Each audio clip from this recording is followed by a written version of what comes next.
morning. Sitting in, please.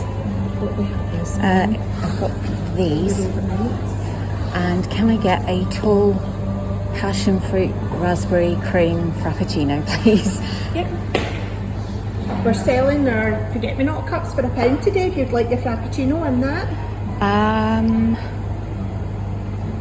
Is that the tall size? That's a grande size, so you can get the tall in that, no bother. Yes, please, I'll take one.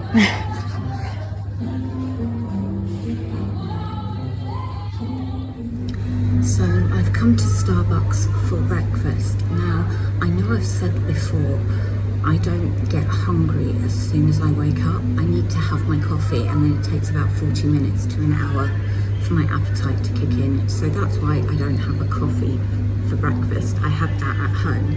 I wanted to try the new Starbucks passion fruit raspberry cream frappuccino and I bought a reusable cup for £1 because it's better for the environment. And how pretty does that look?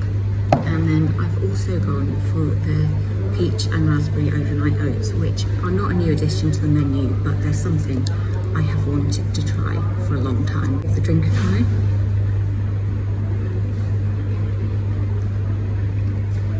That's so nice. It is quite sweet, but it's really fruity. Now, I don't know if I can get the food and me in shot. This is really tricky. As you'll have seen from the beginning of this video, covert filming is not my forte, but I want to include the ordering process when I can, just so that if I hit any issues, you'll be able to see how I deal with it. Give this a bit of a stir. I have actually been having overnight oats at home, so this is not that different to my usual breakfast, and that's why I chose it. I could have gone for something like a pastry or a toasty, but I've got the drink, which is a bit of a challenge in itself, so I thought I'll go with the breakfast I'm more comfortable with, and that's something I really do need to watch. I have a tendency to push myself too hard and too fast, and then it all goes wrong.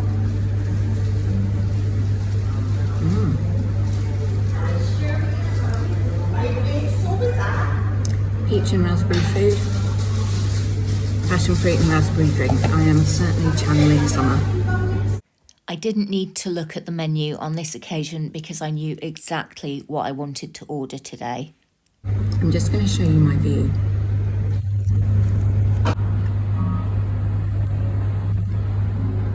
So as you can see, I am sitting right in the window, and there are people walking past from time to time. Sitting at a window used to be an issue, but it doesn't bother me now. There are some other customers here, so I'm not completely alone. But I managed to get my usual seat this time, which makes me happy. The first thing I think about when I'm picking a seat now is how good it is for filming. I'm on a bar stool, a kind of wooden bar, and the height is better for filming. This seat also isn't too close to the speakers, and it's fairly easy to make sure I don't get any other customers in shot. I've just realised though I'm going to have to get this home, and the bag I have is very small. But I can confirm I got it home without making any mess. But at least I have a bag. It's unlikely that other people are really going to be looking at you while you're eating, unless, like me, you are filming yourself in the window of Starbucks. I would not be able to tell you that this was vegan. Eating out in public places, whether restaurants, coffee shops, or on a bench, whether I was on my own or with other people, used to be such an ordeal for me.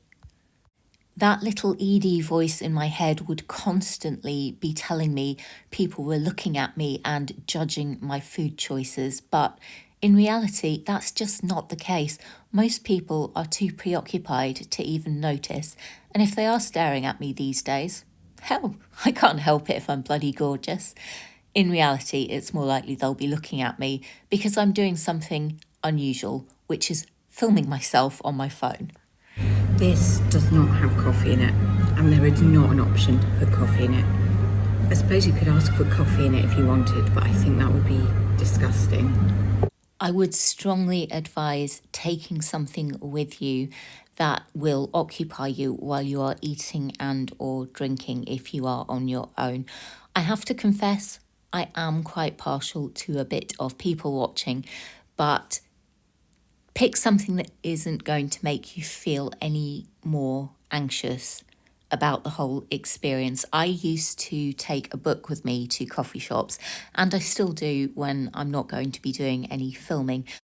An activity like reading keeps your brain engaged and busy, so if that ED voice starts trying to come in, it's much easier not to give it any attention and to tune it out because your brain is already occupied with another task. And it also stops me from noticing other people. I might have to try making these at home.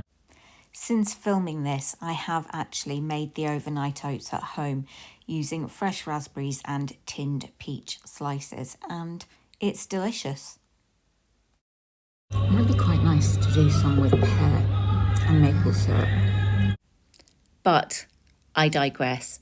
Going back to what I was saying, something like reading means that I'm not noticing other people. So my brain isn't thinking, God, they're looking at me, they're judging me, they're thinking this, they're thinking that, because I'm not even really all that aware of them. Reading's just the example I'm using because I'm a bookworm and it's what works best for me. But it's just a matter of finding whatever it is that works best for you, and repetition is key. It's not going to be easy the first time or even the first few times that you do it, but it does get easier. You'll find that you get better at handling any anxiety until it becomes second nature. I would absolutely have these again. Delicious. I do like to stress that I am not fully recovered, and I still experience times when I feel anxious or uncomfortable, but I've got an array of tools now that I can use to help myself deal with that. You might feel like your stomach is churning and you just want to run away, but when you've actually done it, the buzz that you get from knowing that you felt the fear and you did it anyway is incredible.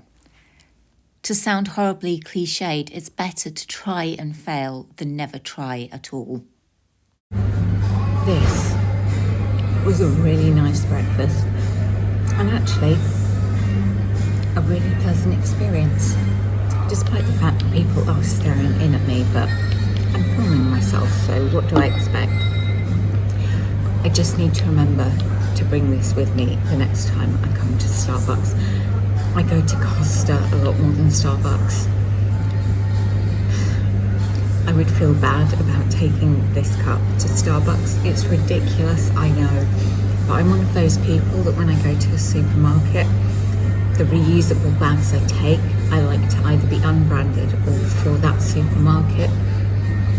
So if I take a Sainsbury's bag into Morrison's or vice versa, I don't feel entirely comfortable with it, and I know it's stupid. A bag is a bag and it's all to help the environment. Anyway, I hope you have enjoyed this video. I hope I've inspired some of you to at least think about trying eating out or even just drinking out, because I think we can build it up into our heads into being a much bigger deal than it actually is. Anyway, I'll leave you here for now, but take care of yourself and I hope to see you back here for the next video.